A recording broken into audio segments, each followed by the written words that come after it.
Lover, je reviens avec un deuxième conte de Grèce.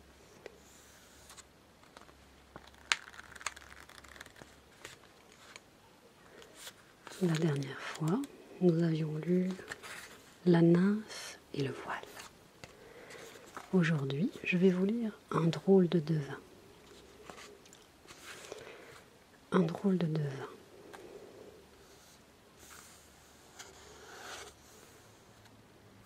Il était une fois, dans un lointain royaume, un paresseux invertébré que l'on appelait Cigallon.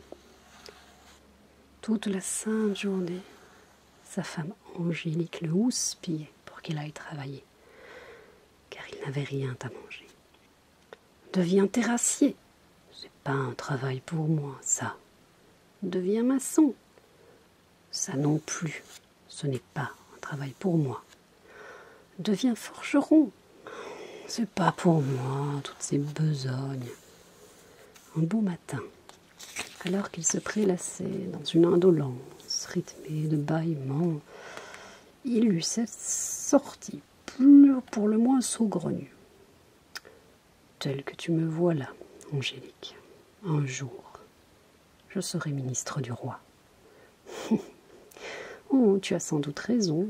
Tu as toutes les qualités requises pour devenir un ministre du royaume. Et moi, je serai la femme du ministre, lança-t-elle railleuse. Tu me vois, maréchal Ferrand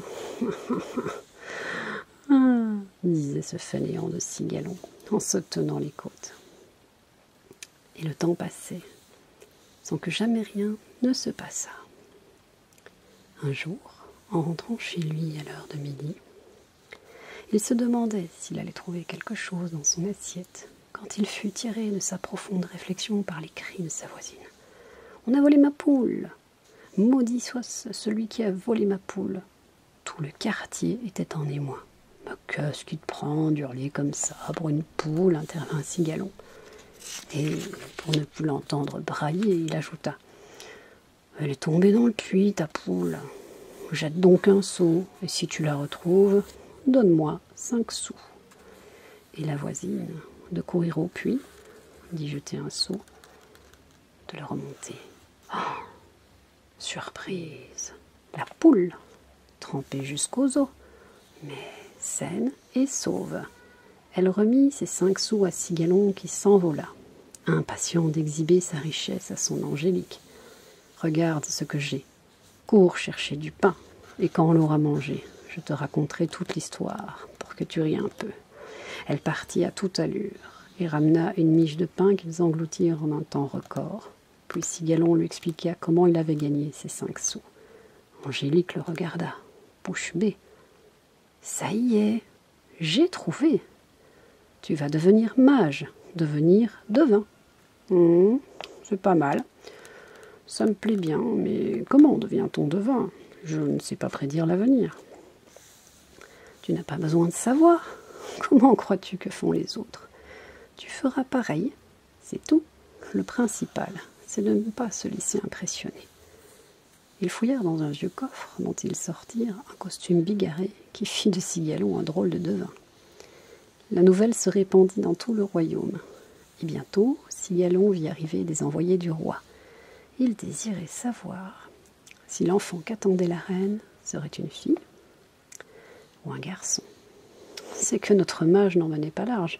Et maintenant, comment ne pas être impressionné, Angélique? Marmonna-t-il entre ses dents. Qu'est-ce que tu dis? Demandèrent les hommes du roi.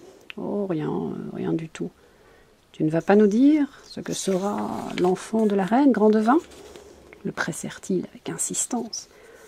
Le trouble de Cigallon était si grand qu'il se mit à répéter sans fin garçon, fille, garçon, fille, garçon, fille. Voyant qu'il ne pouvait rien en tirer, les envoyés du roi le plantèrent là et s'en retournèrent. Quelque temps plus tard, la reine mit au monde un garçon et une fille, c'est-à-dire des jumeaux. Sire, le devin parlait juste lorsqu'il disait que la reine aurait un garçon et une fille. C'était donc ça, crurent comprendre les courtisans. C'est un grand mage, sire. Et le roi sut s'en souvenir. Les jours suivants, un scandale éclata au palais. Le coffre royal et tous ses ducats d'or avaient disparu. On retourna le royaume dans tous les sens. On fouilla dans les moindres recoins, mais on ne trouva rien. « Je veux voir le grand devin ici tout de suite », ordonna alors sa majesté. On fit venir Sigalon entre tambours et trompettes. Et le roi lui confia la haute mission de retrouver son coffre en or et plein d'or. Notre faux mage, comme s'il y en avait de vrai d'ailleurs, se sentit glisser dans un profond désarroi. Afin de cacher son trouble, mais aussi pour calmer sa faim, il demanda « Je veux quelques amandes et un peu d'arak. » « À quoi ça peut bien servir ?» murmuraient les courtisans. Oh, « C'est un mage, » interrompit le roi, « il sait ce qu'il fait. » Et voilà notre Sigalon, jeté sur les routes, avec ses amandes et son arak, torturé par l'angoisse et l'inquiétude. Il se mit à grignoter pour oublier sa peur quand lui vint une idée. Un petit somme me ferait le plus grand bien. Au même moment, se dessinait à l'horizon une cabane abandonnée au milieu d'un champ. Par le plus inattendu des hasards, cette cabane se trouvait être le repère des voleurs du roi. À l'approche de Sigalon, ils s'enfuirent pour aller se cacher ailleurs. Quand le devin s'installa, mangea encore quelques amandes.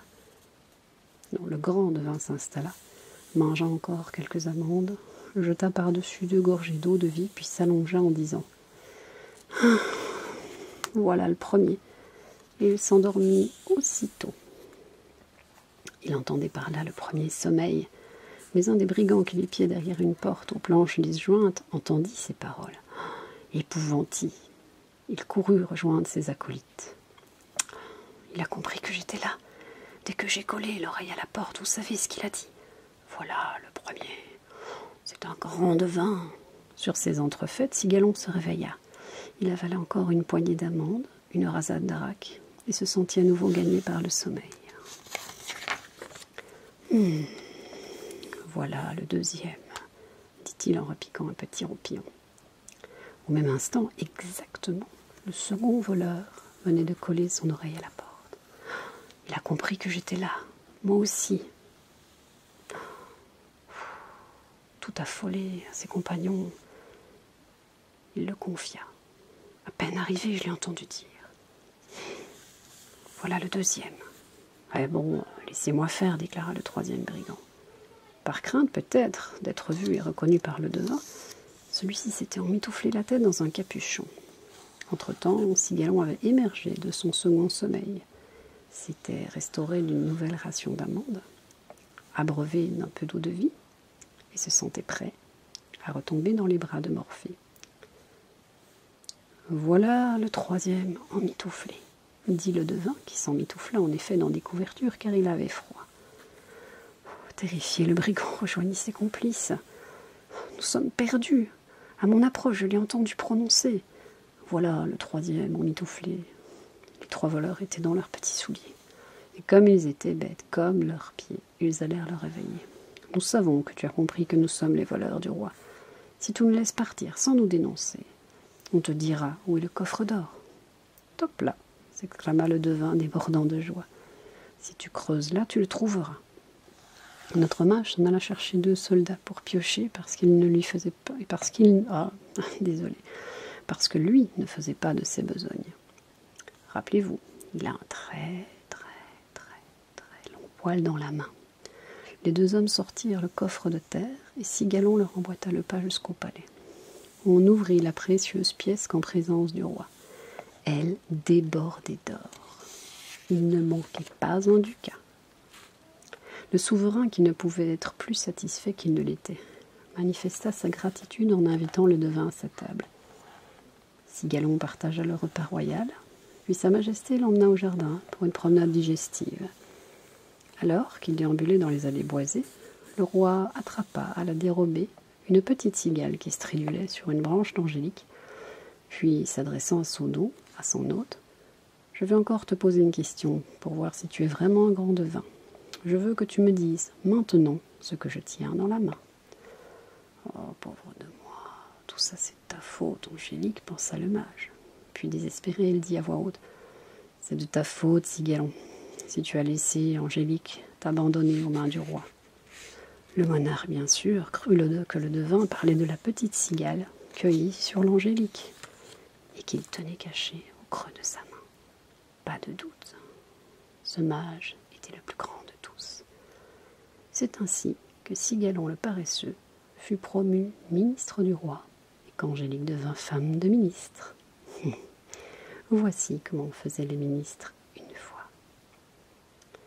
Alors désolé, j'ai un petit peu écorché le texte.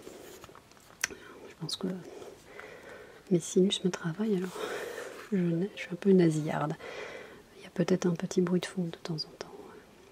Il y a les enfants à côté qui regardent un film, donc j'espère que ça ne s'entendra pas trop fort. Mais tant qu'ils ne sont pas à l'école, je vais avoir un peu plus de mal à vous faire des vidéos dans le calme. Donc je vais vous lire Pour l'amour d'un cygne. Il était une fois un seigneur et un meunier que liait une très ancienne et très profonde amitié. Ils se marièrent le même jour avec 2 filles, elles-mêmes les meilleures amies du monde. Leur fraternité était telle qu'ils se promirent d'unir leurs enfants par les liens du mariage lorsqu'ils en auraient. Quelque temps plus tard, la femme du noble seigneur mit au monde une adorable petite fille qui devint si rayonnante de beauté qu'ils l'appelèrent Belle. Au même moment, la femme du meunier donnait le jour, comme cela peut arriver dans les contes, à un oiseau. Un oiseau au long cou qui devint un beau cygne en grandissant. Un beau cygne blanc à voix humaine. Leur maison était située côte à côte. Les 2 enfants jouaient ensemble du matin au soir. Ils s'adoraient. Et comme rien ne peut rester bien longtemps secret, Belle et le cygne eurent vendu serment de leurs parents.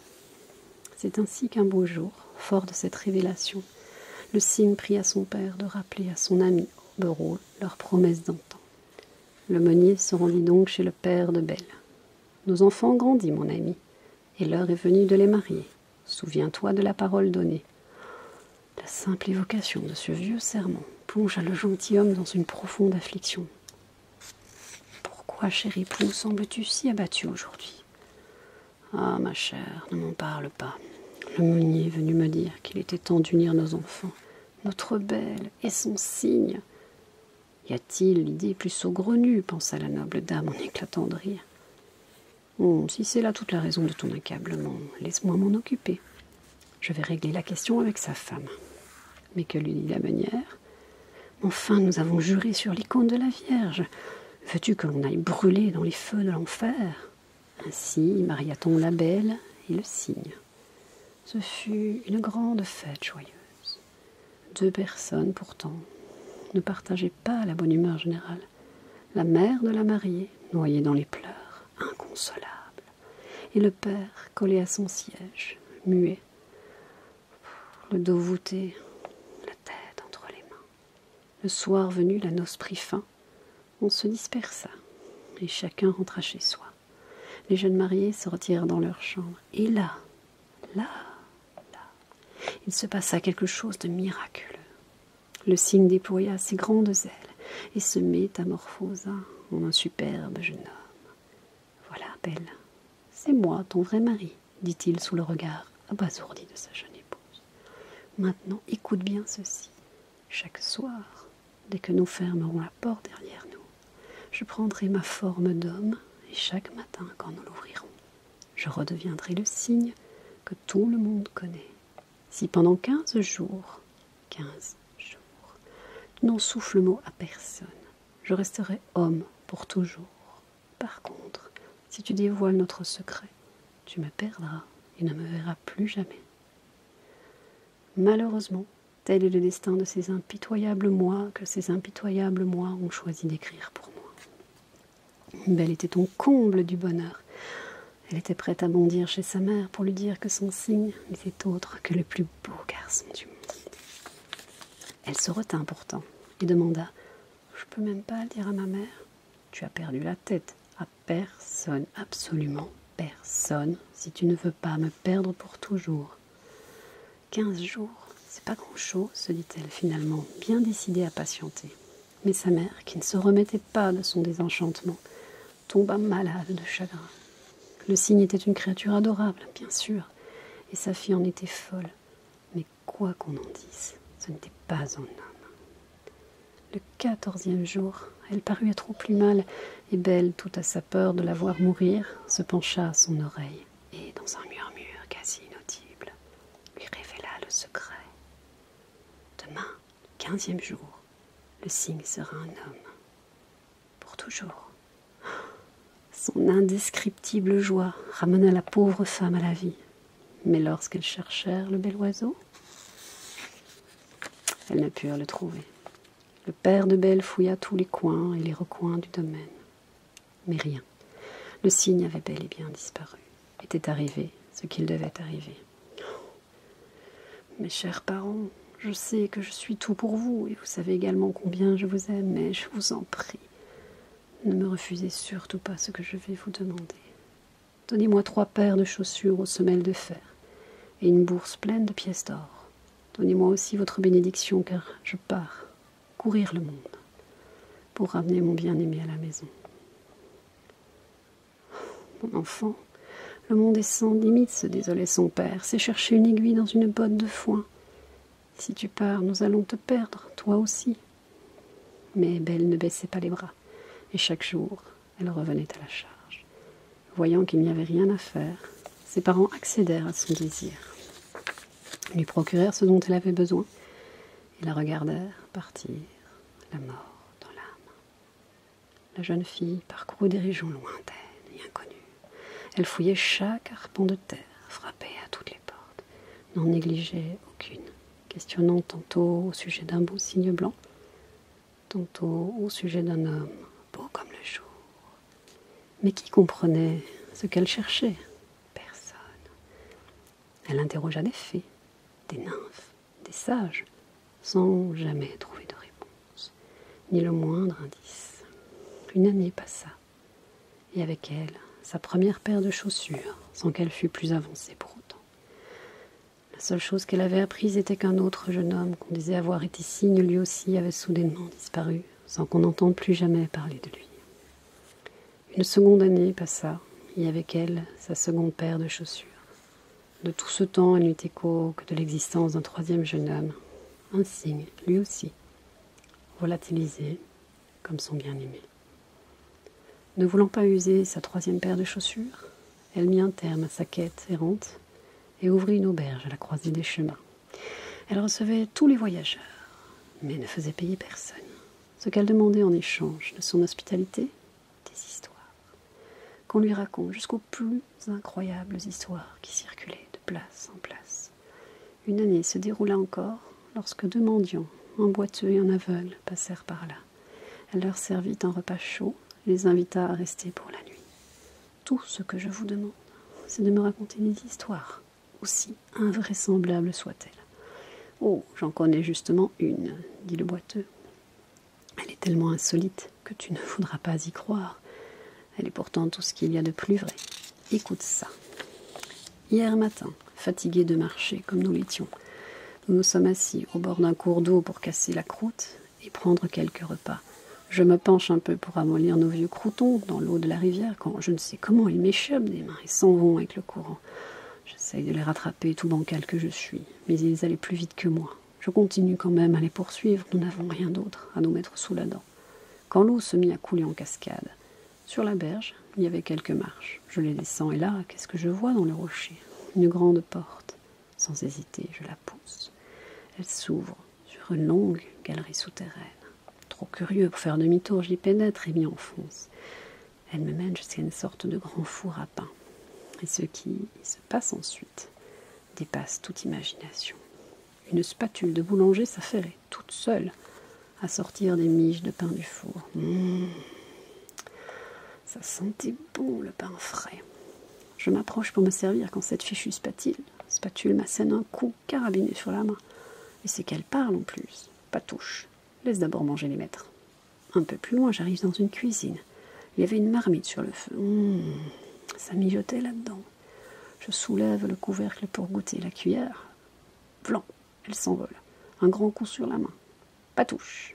Laisse d'abord manger les maîtres. Je continue mon exploration, qui me conduit dans une grande salle avec en son milieu un bassin sculpté qui recevait les eaux de la rivière. Je promenais mon regard émerveillé sur les murs de marbre, les fenêtres immenses, les miroirs de cristal. Un feu de bois crépitait dans une cheminée qui remplissait tout un coin de la pièce, du sol au plafond. Il y avait une table ronde dressée pour 3 personnes. Les plats étaient déjà servis. 3 chaises attendaient. Une vraie demeure de seigneur, un palace, riche et opulent. Mais je n'étais pas encore au bout de mon étonnement quand je vis 3 cygnes arriver dans le bassin. Je me cachai derrière la porte pour les observer. Ils s'apprêtent à sortir de l'eau, montent sur le bord du bassin, et au moment où ils sautent par terre, ce sont plus des cygnes que je vois, mais 3 jeunes gens d'une grande beauté. Lorsque Belle entendit que les cygnes s'étaient métamorphosés, elle bondit de son siège. « Tu peux me conduire là-bas tout de suite ?»« Je peux, oui. Mais laisse-moi finir d'abord. »« Non, non, allons-y, tu me raconteras la suite en route. » Elle le tira par la manche, et ils filèrent comme des voleurs, qui ne demandent pas leur reste. Ils refirent tout le chemin long de la rivière jusqu'à la cascade. Avant de passer le seuil de la grande porte, du rocher elle dit au boiteux, « À partir de là, je continue seule. Prends ces écus d'or et les clés de l'auberge. Dorénavant, elle est à toi et à ton ami. Vous n'aurez plus besoin de mendier. Bonne chance. » Belle suivit donc le chemin qui s'offrait à elle. Elle atteignit bientôt le four. « Bienvenue à toi, Belle. » Notre maîtresse salua la spatule. « Bienvenue à toi, Belle. » Notre maîtresse lui dit cette fois la cuillère dans la cuisine. C'est belle, notre maîtresse est arrivée, s'enthousiasmaient portes et fenêtres dans la grande salle. Et la jeune fille, émue jusqu'aux larmes, alla se cacher derrière un battant. Bientôt, portée par le courant, les 3 cygnes remplirent le bassin. De sa cachette, Belle les vit sortir de l'eau et prendre leur forme humaine. Leurs ailes d'oiseaux jonchaient le sol. Elle reconnut son bien-aimé, tout d'or vêtu comme un prince. Ils étaient 3 magnifiques jeunes gens, mais tristes à pleurer. Ils se mirent à table et l'un d'entre eux leva son verre pour porter un toast. « À la santé de mon aimé qui n'a pu garder le secret à 3 jours près. Pleurez, amis, pleurez, portes et fenêtres. » Et tout le monde pleurait, et les portes et les fenêtres. Le second compagnon leva son verre, disant à son tour « À la santé de mon aimé qui n'a pu garder le secret à 2 jours près. Pleurez, amis, pleurez, portes et fenêtres. » Et tout le monde de pleurer, et les portes et les fenêtres. Le 3e compagnon enfin leva son verre et il dit lui aussi « À la santé de ma belle, qui n'a pu garder le secret un jour près. Pleurez, amis, pleurez, portes et fenêtres. » Et les 3 garçons de pleurer et de rire, portes et fenêtres. « Pleurez, portes, pleurez, fenêtres !» s'écria furieux le jeune homme. Mais à ces mots, portes et fenêtres se mirent à rire de plus belle. Il riait plus fort encore la porte derrière laquelle sa femme était cachée. Hors de lui, le jeune homme se précipita pour la casser. Mais Belle, au même instant, se jeta dans ses bras. Ils restèrent longtemps, enlacés, à verser des larmes de joie. Soudain, une idée lui traversa l'esprit. Belle se dégagea de sa douce étreinte, ramassa les ailes de cygne et les jeta au feu. « Tu viens de nous sauver !» s'exclamèrent fous de joie les compagnons. « C'en est fini d'être des cygnes. Il est temps de retourner chez nos parents, dit Belle à son époux. Ils ne vont pas en revenir. Depuis 3 ans, ils vivent avec l'idée de nous avoir perdus tous les 2. Allons nous aussi rejoindre nos bien-aimés, déclarèrent les autres, et nos 4 jeunes gens quittèrent la grotte dorée pour retrouver la lumière du soleil. Dehors, 3 chevaux à la robe blanche immaculée les attendaient. Chacun enfourcha sa monture. Belle se serra contre son cher et tendre, puis les 3 amis échangèrent un dernier adieu avant de prendre des chemins opposés. Bien qu'immense fut la distance à parcourir, ils regagnèrent la maison paternelle en un temps record. On s'embrassa, on pleura de joie, et l'on oublia les jours d'amertume et de chagrin. On donna une fête grandiose où l'on dansa 1 mois durant. Mais est-ce bien vrai tout cela? Qui peut le dire? Je n'y étais pas, et vous non plus. Voilà. J'espère que cela vous a plu et que vous êtes bien relaxé. Peut-être même êtes-vous en train de dormir.